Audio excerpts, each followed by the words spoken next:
What are we whispering about? And I used to walk in the garden and I used to sing light language and I used to sing to the trees. And then one day all these amazing rainbows and lights started appearing in front of me. And I was like, oh my goodness, what's this? And I got out my camera and I thought, I don't know if this is even going to take pictures of it. I'm just going to keep taking pictures. So I did, and I just got out my phone and kept taking photos. And I think now I've got about 1,000 photos of really amazing, beautiful light beings. You know, I'd have rainbows appear right in front of me almost instantly. Some days I had some really bad news, so I went down to the garden and I said, I'd really like to see you. And this rainbow appeared right in front of my face.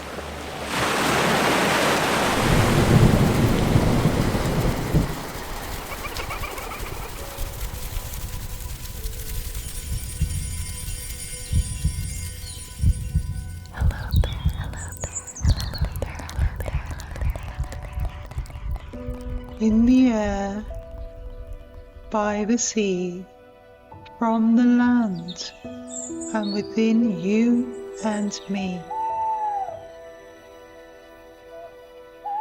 Fairies are whispering. This is Claire Casely, and I am a fairy whisperer.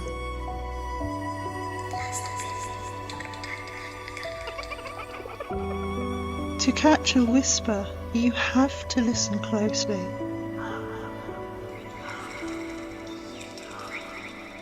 Listen with me.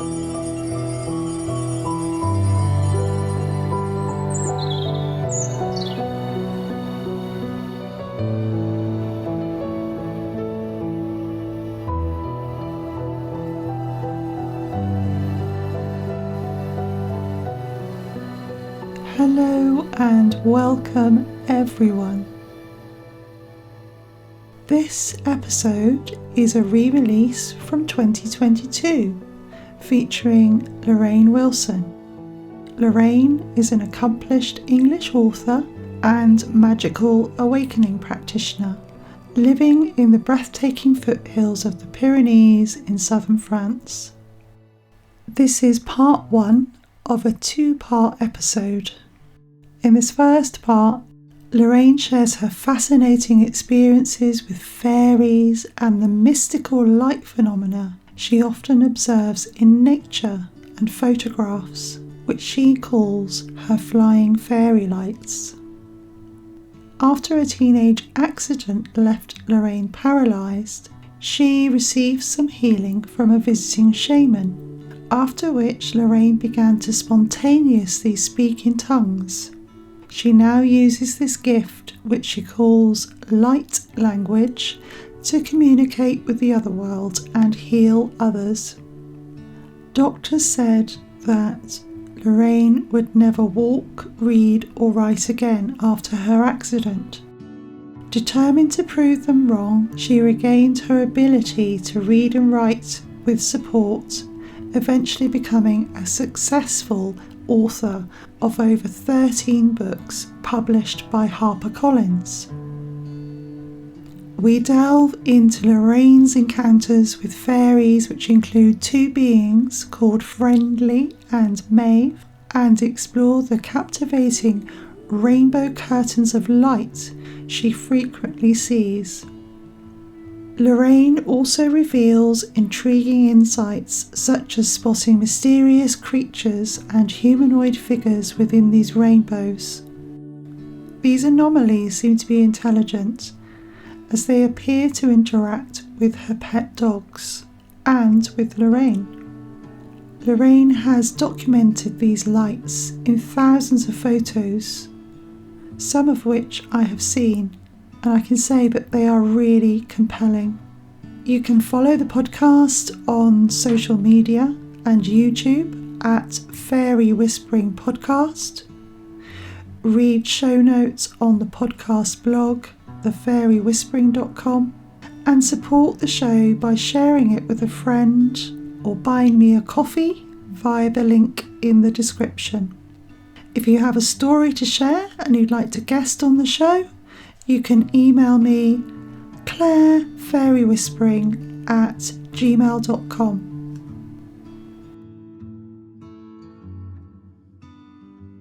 I live in an area of the south of France that isn't very well known. It's in the foothills of the Pyrenees. It's very rural. It's an amazing area. There are underground lakes and rivers, so many caves. It's just an amazing place, and there's so many forests. You can go and wander and not see another person for the whole day.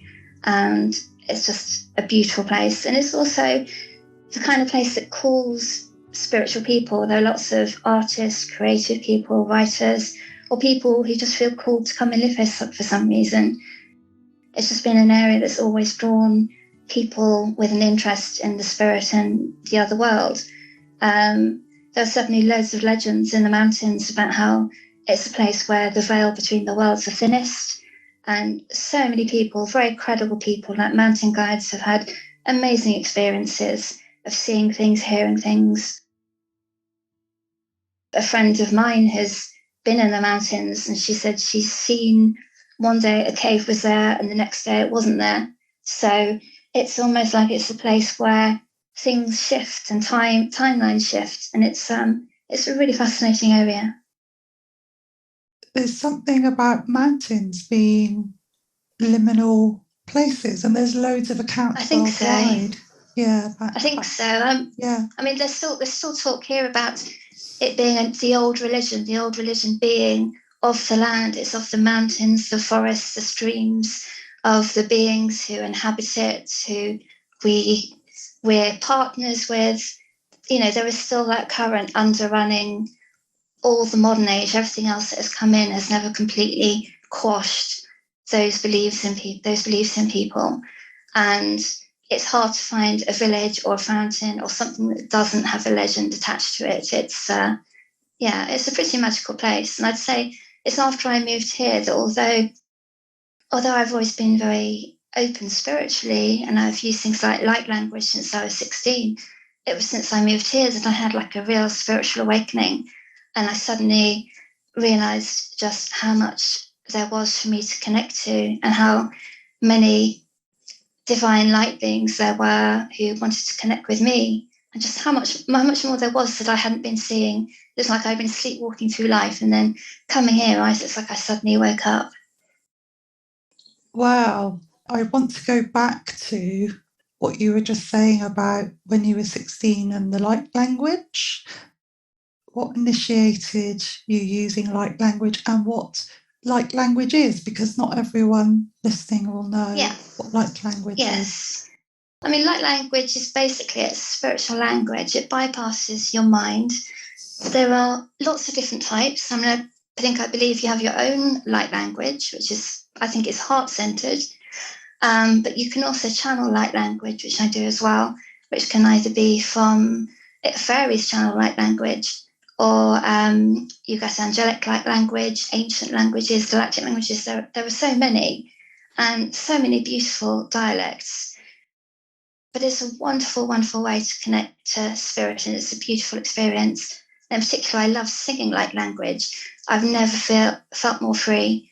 And I'll come on to it later, but I think it's been the main reason how I've connected to the fae in my garden. But as to how it happened to me, there was a South American missionary had come to my area of Surrey, an unusual place to be activated, but he placed his hands on my head to ask for healing, for I had something wrong with my knee. And I just felt like I was filled with this amazing, amazing energy. I opened my mouth to say thank you, and instead another language came out. And ever since then, I've been able to just use it at will. Anytime I want, I can open my mouth and I can express myself. But it's taken only really until recent years that I've realized how it can be used to help heal other people, how there can be frequencies and codes in it that will help activate other people, how it can be used to channel healing. There's so much more to it than I realized. I thought it was just my spirit's way of communicating with spirit, God, source, whatever people want to call, whatever it is that we believe in, that we know is love, that's bigger than us. So tell me a little bit about your healing work, and then we'll come on to how you use it, how you've discovered you can use it with connecting with the fairies. Well, I had a severe car accident, I think it's about 10, 12 years ago. Yeah. And I had brain injuries and spinal injuries. And basically the doctor said, no, you're never going to get better. That was it, after 3 years of intensive therapy. And I also developed a spinal condition which accelerated because of the accident. And that, they said, it's going to get worse and worse and worse, and you're going to be in a wheelchair, which basically they said I'd be in a wheelchair by now, but I'm not. And I just wasn't prepared to accept that. I mean, one of the reasons I wasn't was I was an aspiring writer at the time, and before the accident, I'd had an agreement with the publisher that they wanted my manuscript. And after the accident, and my neurosurgeon said to me, no, you will never be able to write a book. You're just not able. You're not able to do it. I couldn't use computers without getting blinding migraines. I couldn't write. I couldn't read. I had acquired dyslexia, which I wasn't dyslexic before the accident, but I had this really brilliant support worker who made me learn speech-to-text software, and I had a lot of help. And I've now just published my 13th book, I think, with Harper Collins. So it just goes to show, don't accept it when you're told you can't do something. Yes. You never know what's possible. I won't say it wasn't difficult at times, and occasionally it's just still harder. I'm not completely free of symptoms, but I managed my life perfectly well, and it's a lot better than the prognosis I was painted. And it grew my interest in learning about energy work. And I think it was mostly during lockdown, because there were so many teachers who were going online because they couldn't teach any other way.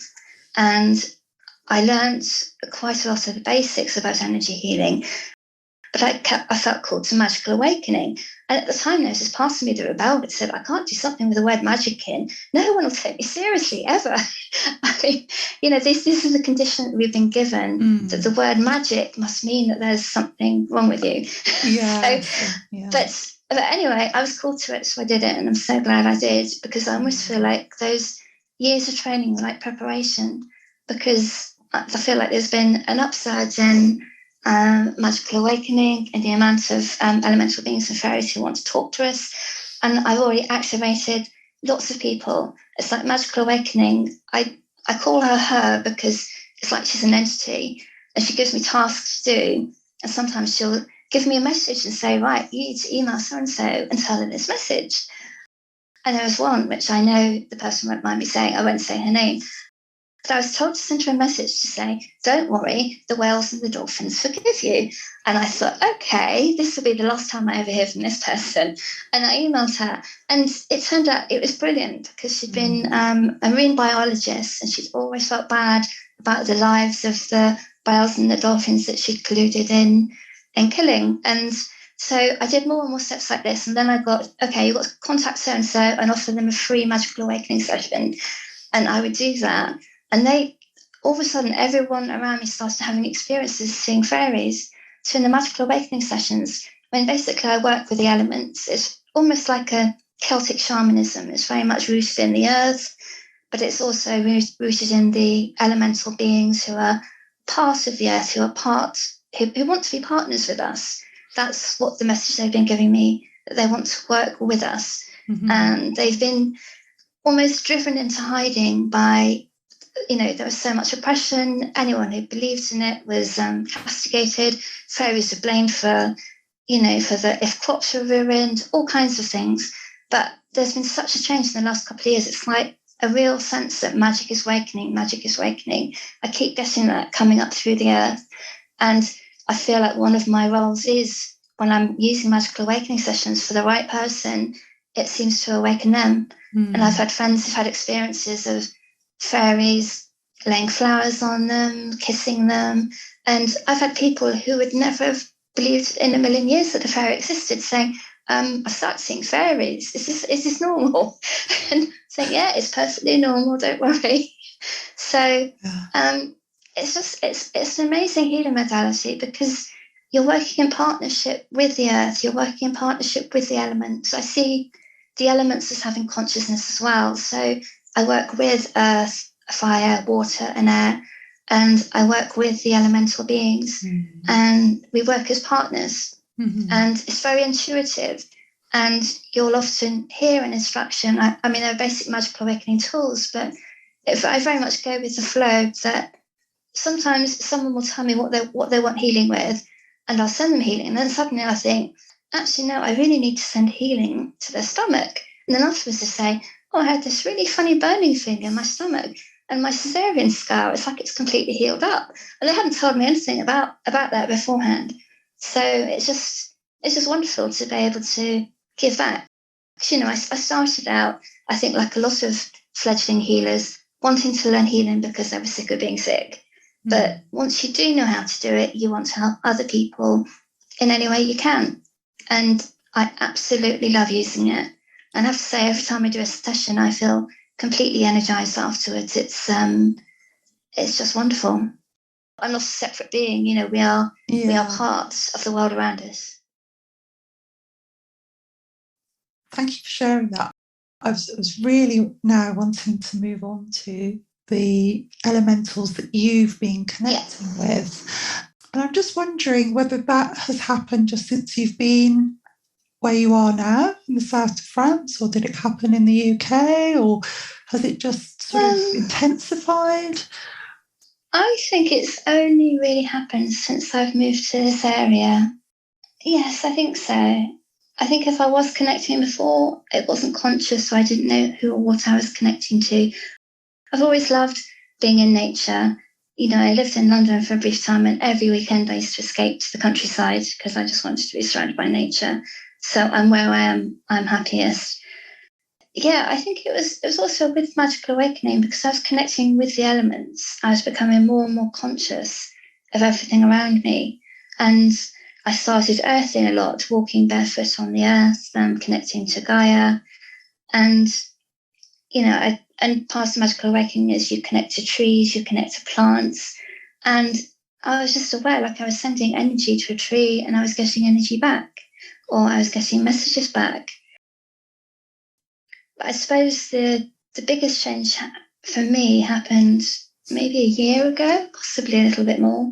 But I was going through a really, really difficult time in my life where I'd lost pretty much everyone who was close to me. And I live in a very isolated community. I still can't drive because of the brain injury. I'm not allowed to. So I was stuck, and I felt like I'd lost everyone, and everyone around me was being diagnosed with terminal cancer. And it was just a really difficult time. I've never felt more alone. And I used to walk in the garden, and I used to sing light language, and I used to sing to the trees. And then one day, all these amazing rainbows and lights started appearing in front of me. And I was like, oh my goodness, what's this? And I got out my camera and I thought, I don't know if this is even going to take pictures of it. I'm just going to keep taking pictures. So I did. And I just got out my phone and kept taking photos. And I think now I've got about 1,000 photos of really amazing, beautiful light beings. I've had rainbows appear right in front of me almost instantly. Some days I had some really bad news, so I went down to the garden and I said, I'd really like to see you. And this rainbow appeared right in front of my face. And, I've had so many rainbows appear, like even yesterday evening, we're in the middle of a drought. There was no water around anywhere. And there were loads of rainbows everywhere. But also some fairies have appeared to have started communicating with me. It took them a while to get to know me. At first, I just saw them. And I didn't really know much about classification of fairies. And in a way, I've only learnt what I've learnt from what they've told me. So you're the expert. So I'm just sharing what they've told me about them.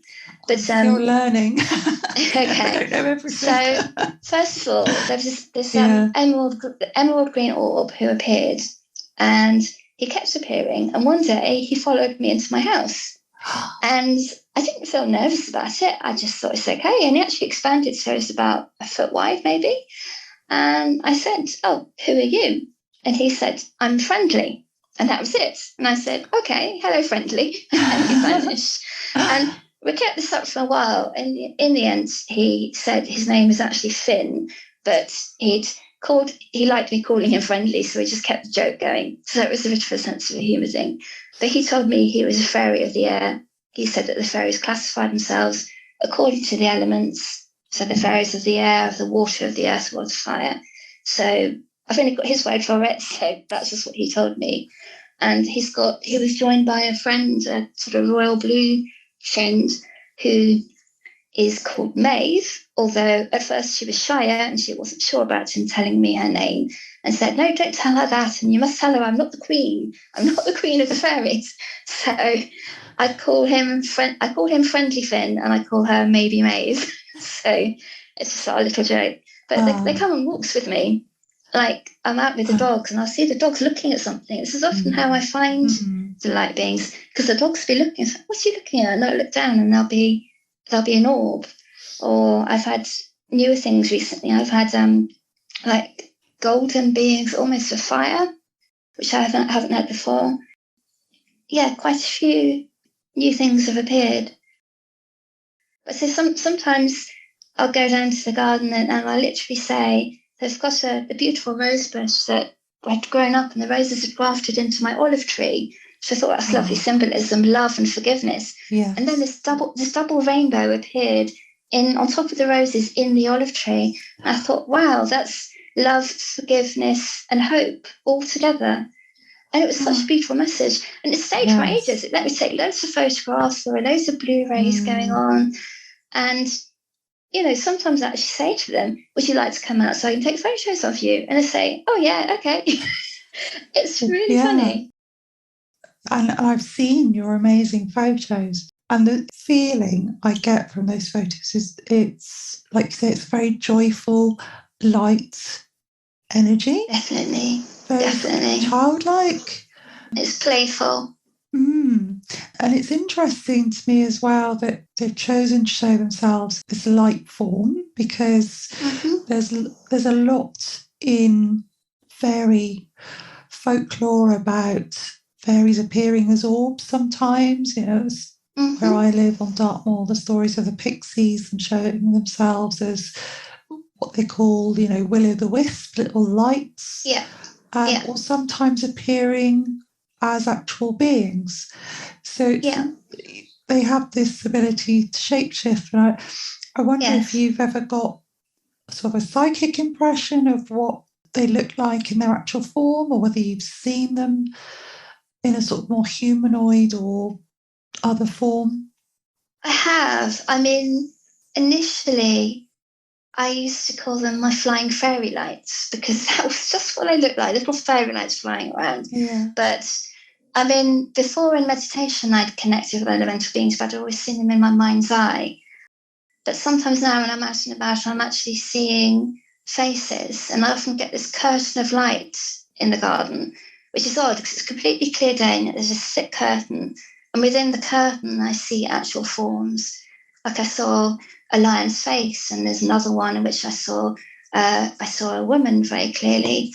And there was one occasion where I was dealing with somebody who was being, let's say, not particularly nice to me, and the fairies actually turned up in the room, and in my mind's eye, I saw them exactly as they were in their proper form, and they were sticking their fingers in their ears, waggling their tongues, and some of them were blowing raspberries to make me laugh. And they were literally saying, don't listen to a word he's saying. It's a load of rubbish, and sucks to you. It was so funny. It literally, and a very traumatic time, it actually made me laugh. And they often do that. They tell me jokes, I've had a similar experience of that, where going through, tricky situation with someone, and then, like you say, actually seeing the fairies going, yeah. They really, I think their energy is so full of joy, it just really lifts it, doesn't it? It does. I think I really felt like it was a time when I was very alone, that they wanted me to know I wasn't alone, that there was so much around me, that my garden, my home was completely stuffed full. It sounds like an awful expression, but stuffed full of light beings.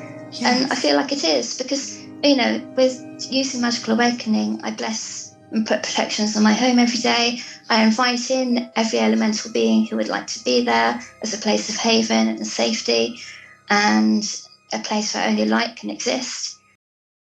And I had this image the other day, and I was walking in the woods and I was thinking about this interview, and I was thinking about how... Just as Lorraine was about to convey a fairy message that she received, the sound cut off and we had to start again. Welcome back. Is your sound okay? Hi. Can you hear me? I can hear you now. Great, yeah. That was strange, just as you started talking.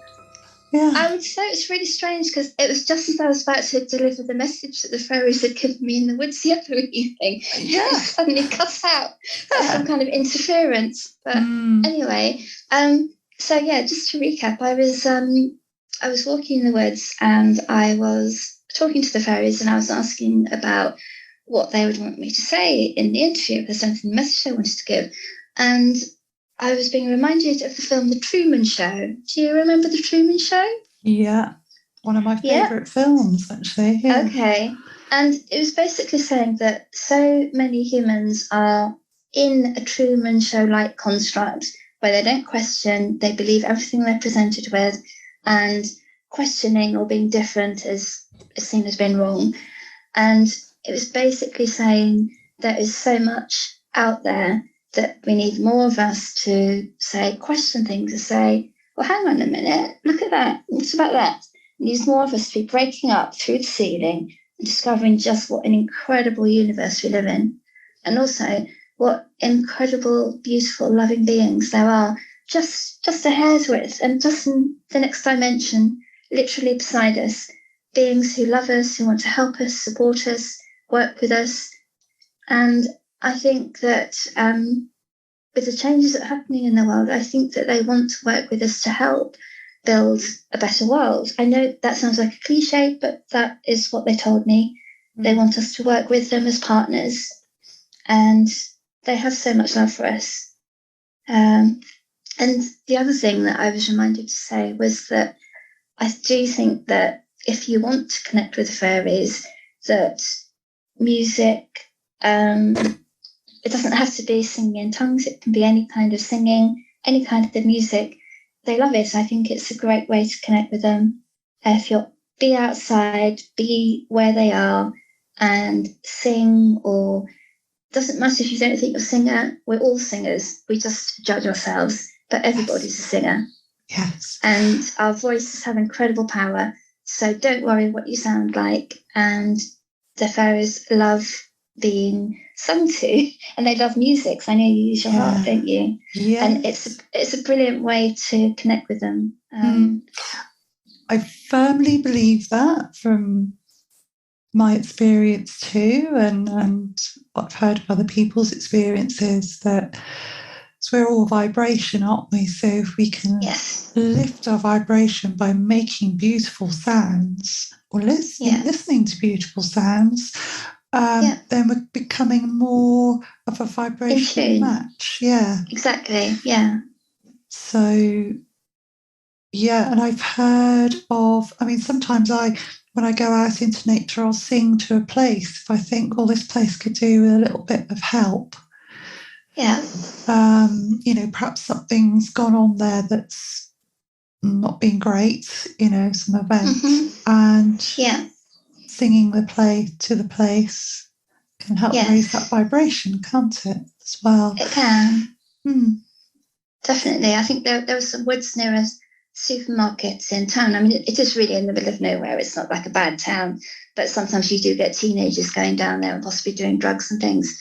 But whenever I go there, I always send clearing to the trees and to the river, and I sing to the trees. And that was where they gave me this message, interestingly enough. But I think there are so many ways to connect, and all you've got to do is be open to connect, believe that you can, know that you can, because they love us, they want to connect with us. I don't know if it's just my experience, but for me, they seemed a little shy initially, that they would only share themselves but not talk to me. And it just took one of them to start talking to me. I think maybe it's 4 or 5 months after starting seeing the things, they started talking to me. But now I can have whole communications. So I was going to say, I was sending love to my rose bush yesterday evening, and I was sending it a blessing, and I got the question, "What would you like in return?" And I thought, oh, actually, all I want is for all of the elemental beings to be happy and safe and content in my garden. That's all I want. And as I say, I got an amazing light show, so I think they were happy with that. It's like 180 odd photographs of just amazing things, you know.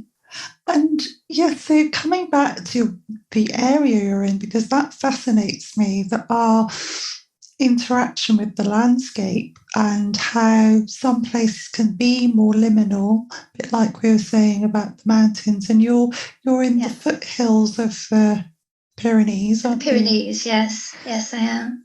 And you've said that there are lots of amazing caves in the area, and so do you feel that it's something to do with the earth where you are, that there's some kind of perhaps a portal, or, you know, it's a bit more of a liminal space? There's definitely something different about my garden, because at the moment everybody's gardens are parched earth and dust. And mine is still really very green. And some people have said, oh, funnily enough, a friend of mine who is very logical, very practical, I would not believe in fairies. He said, perhaps you've got a fairy spring under your garden. He said it jokingly, but I think there must be an underground source of water of some kind. But interestingly enough, I sent him lots of photos, and even he said there is just no way to explain why all these things have been appearing in the last year, so many different ways. It defies logic. You can talk about refraction and whatever you like. I mean, he certainly knows I haven't got the technical know-how to fake photos. I really haven't. These are the genuine thing. Because we had a lot of problems with internet. Trouble sending photos, I haven't got the internet to do it, trust me. So it's not like you're, you know... I am not at all. And he said it just defies belief that things could appear in so many different ways and it not have something unknown behind it. And there must be things that we don't know. Like for a while inside, I used to get I got a symbol of a 5-pointed star surrounded by rainbows. I don't know if you remember seeing that photograph. I saw that. I was looking at it this morning. I only ever got that photograph on my skin. I got it loads and loads of times. And funnily enough, because I meditate with a group of friends, at the time there were only 3 of us. And since there have become 5 of us, I've stopped getting the symbol. It was almost like it was saying, there are 5 of you to join in this group. But I only ever got that symbol inside. And as you can see, I always have my shutters shut to keep all the heat out. There's no sun in here. There's no water in here. I wasn't wearing jewellery. I didn't have my phone. There was nothing for it to reflect off. It was just pure, amazing, unexplainable and wonderful. Light energy of I've had that where I've seen symbols and it's almost like they've tested you. How is she going to understand us? So they found that way of communicating through the visual symbols. So everyone else in the group was also getting, they didn't get the same symbol on their skin, but they were getting symbols in meditation of like 5-pointed stars. It's like every single one of us had been getting the same symbol. And the joint meditations we do, they are beautiful. We send energy to each other. They're just gorgeous. It's just amazing how you connect to anyone, anywhere across the planet. There is no distance. No. I'm really interested in consciousness and, you know, how powerful we are. And a lot of that has obviously been dampened down by the powers that be, because they don't want us to know how powerful we are. But people, ancient times, knew this, didn't they? Going back to the ancient I do. And I think a lot of us have fear to deal with. We've got maybe fear from past lives where we've been, persecuted. We've got fear of coming out and saying, yes, I believe in fairies. I mean, to do that, you've got to have some kind of bravery. But I've got to the point in my life where I can say, I believe in fairies, I believe in dragons, I talk to them, I love them, and I don't care what anyone thinks of me because they are wonderful. They're my friends. Yeah. So, but I just realised wonderful. I didn't really answer your question properly. That as in terms of why I'm getting so many manifestations, I think I actually asked them your question, saying, what is it? And they said it's a mixture of the area you live in and the fact that you practice magical awakening and you've put all these structures in place and you've invited us in and you sing to us.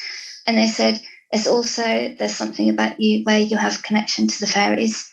Like the fairies have often called me cousin, and I've never known why. But there's some kind of link there that's not fully explored or fully known yet. So they've told me it's a combination of all three: the place, the magical awakening, and something specific to do with me. But that doesn't mean that no one else can have the experiences. They've just said that's why you're getting so many. So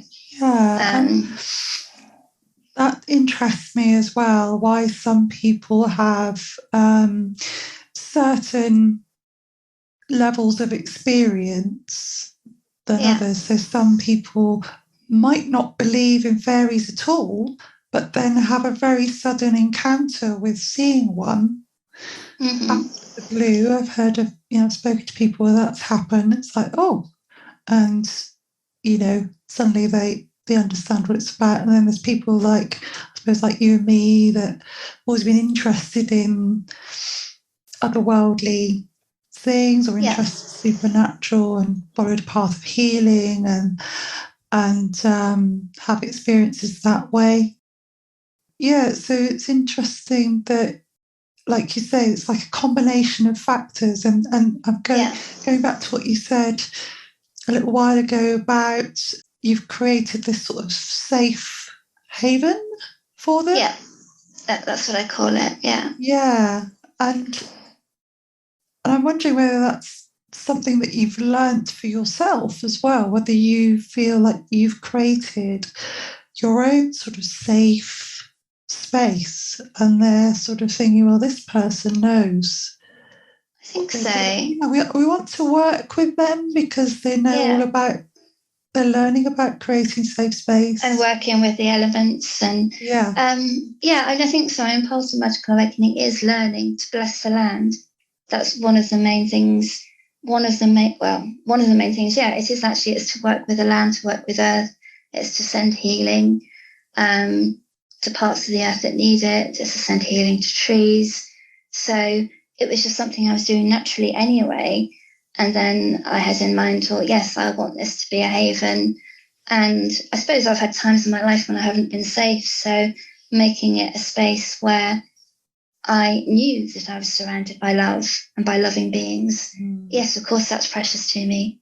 Interesting enough, yesterday evening after I'd had this amazing light show, I walked back up the garden and I came across 2 white feathers that hadn't been there when I'd walked down the garden. And I heard this voice in my head that said, pick them up. And it said, go and put one on each of your windowsills. So behind me, there's a white feather on that windowsill and on the other windowsill in the front of my house. It's like, I've learned to love now, not to question, not to bother about why, because nearly always there's a good reason. So I listen to them because I trust them. So yes, like you say, and then it might not make sense to us at the time, but then something might happen down the line. You think, that's why, the synchronicity occurs or something. Yes. I think there's so much knowledge. You've barely scratched the surface of it. Just going back to sort of seeing these fairies, when you saw them in your house, sort of psychically, if you like. Yeah. What sort of size were they? I mean, do you see them as little? Some people see them as like little beings. Some people see them as huge, like adult. Let me think. Human size. They were these ones. They're about knee height. Yeah. Okay. There were, I think, about 5 of them, mixture of male and female. I've only really got a vague impression of the faces, and I don't know what they were wearing, but they were just very clear to me. I mean, normally I've always been very clairsentient. I've always picked up on feelings. So I've felt the presence of beings, but it's only recently that I've started actually seeing things as well. So I think I felt them, and I saw what's the bare sketch of them, if that makes sense. Yes. So not the full painting, like the sketch that you would do of the fairies before you fill it in. Yes, I understand. So just enough information to know that they were there. And that's interesting. There was 5 when you've had that star symbol. Yeah, I hadn't even thought of that. Yes, and the 5 that's true. people. Yeah. Yeah, quite that is interesting. Yeah. Coincidence. And you mentioned your little dogs that are obviously, I mean, animals are so sensitive to otherworldly things like cats and dogs. They absolutely love playing with the fairies. I mean, I think I sent you one photo last night of Peanut where she's chasing Finn, the green air fairy. And there's another one where there was a rainbow and my dog Noisette kept trying to dig up the end, and they kept moving the end of the rainbow. And it was just funny. They were just having fun. They all enjoyed it. Such sweet little dogs as well. And you sent me that photo of one of your little dogs trying to dig up the rainbow. But often I've had things where there's photos that I just missed initially, but where I've seen my dog look at something. So you know how you can go through frame by frame if you've got an iPhone. Yes. So I went through frame by frame, and just for one frame, there was this golden fire light being that he was looking at. It wasn't there in the one frame. It was there in one frame. The next frame, it had gone. So it's interesting. The photo you sent me of the golden flying light being. Yes, that's it. Yes, I've had more a bit like that, so a bit more flame-like since then as well. Yeah, because it's interesting as well. Another interesting thing. It's all interesting. Fascinating. I was saying amazing a lot. I listen back to these interviews. I think, oh, Claire, I'm trying not to go and So if I'm being quiet, it's because I'm listening and trying not to vocalise anything because it's really annoying. It's all right. Yeah. So what was I talking about? Yeah. So the golden light being. Oh, I forgot what I was going to say now. What was I talking about? We were talking about disappearing in one frame and disappearing in the next. Yes. With digital photography, I had my first digital camera back in 2001-ish, I think. Mm-hmm. With digital photography, and advancing photography, like you say, you can go through frames on your iPhone. I don't think I have that ability on my phone. But capturing things that we wouldn't normally see. So, like a previous guest I've just spoken to who captured a being on her video camera that they didn't see with their eyes. So it's almost like they move really, really quickly. Yes, I've had quite a lot of that. Yeah. We're able to see. So they're all around us, but we don't see them because of the way that we see. Yes, exactly. Yeah. Yeah. So there's lots more out there just waiting for us to discover. Yes, there is. It's been so wonderful to chat with you this morning. It's been lovely to share my story. Thank you. Yeah, thank you for sharing. Thank you for inviting me. Really lovely to chat. It's lovely to chat too. Thanks for having me on. Bye. Lorraine for sharing her experiences with fairy light phenomena. I've found some accounts of fairy light sightings that I feel connect with Lorraine's experience, and these are from Seeing Fairies by Marjorie T. Johnson from the archives of the Fairy Investigation Society, which is edited by Simon Young. Marjorie says of fairies in the book, all these beings are the manipulations of the forces of nature. They are active in the mineral, vegetable, animal and human kingdoms and play an essential part in the divine plan. Their bodies are fluidic and self-luminous and they can assume different forms but mostly imitate the human. They may also be seen as pulsating clouds of colour or as tiny etheric lights. Simon says that he also spoke to several people who Marjorie Johnson knew. He says one no-nonsense house help, who was later a friend of Marjorie's, described her first day of employment. While doing the dishes, she saw a mysterious transparent blue light float over the sink. Here are some accounts that Marjorie collected, which relate to Lorraine's experiences.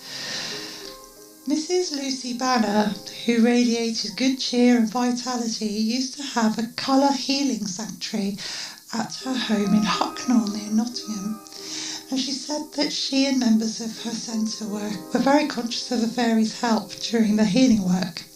Frequently, when she was lecturing on the 7 rays at the house of one of her students at Nuttall, where she had another branch of her work, she was aware of the nature spirits enjoying themselves in the beautiful garden and orchard there.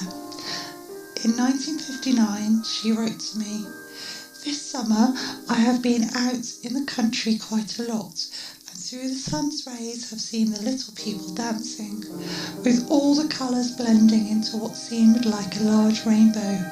It was a wonderful sight." I feel this really connects with Lorraine's experience of seeing rainbow lights in her garden and curtains of rainbow light. And this is another account which I think is really beautiful. One autumn evening when Mrs. A. Commons of Cornwall went upstairs to draw the bedroom curtains, she glanced out of the window and saw a little patch of mist, which gradually cleared to a light like neon lightning, but ball-shaped. And then, fascinated, she watched what she called the glitter of faeries. Mauve, blue, green, orange, yellow, red and white lights, brighter than any gems, going around in a little circle, then darting backwards and forwards. She hurried downstairs to fetch her little daughter to the window. The child looked in the direction in which her mother pointed and then drew in her breath and said, "Oh, Mummy, isn't it beautiful?" They both stood spellbound, and then the daughter whispered, "Let's go down and see if we can see them outdoors." They went very quietly, but the opening of the door must have disturbed the fairies, for they had gone. Mother and daughter searched with a torch around the place where they had seen them, and they noticed that the blades of grass and the leaves of the flowers looked as if they had been trampled in a ring about 1 foot across in each direction. So just thinking about Lorraine's connection with the elementals in her garden and how she's noticed that when she has intentionally connected with the elementals in her garden, that she's received light shows in return. It's very much building this relationship of reciprocity with the other world. And there's so much of fairy literature that suggests that this is what we need to do, to work in partnership with the fairies, with the benevolent otherworldly beings that want to work with us. And there are many accounts that say that music is the way to connect with these beings. Certainly through my experience, playing music, singing in nature helps me to feel on a more higher level of resonance. And from my experiences of, for example, in episode 6, I recorded the voice of a woman singing, and I've had experiences where I've heard singing in nature, or heard singing even at home when I've been in a meditative state or before I've gone to sleep or woken up. This is part of my path to work with these beings, to express music. Yeah, so maybe if we can all lift our voices in song, engage with the beauty of the world by giving thanks to what's around us and appreciating what's around us, even if we live in a city, to appreciate the nature that we have there.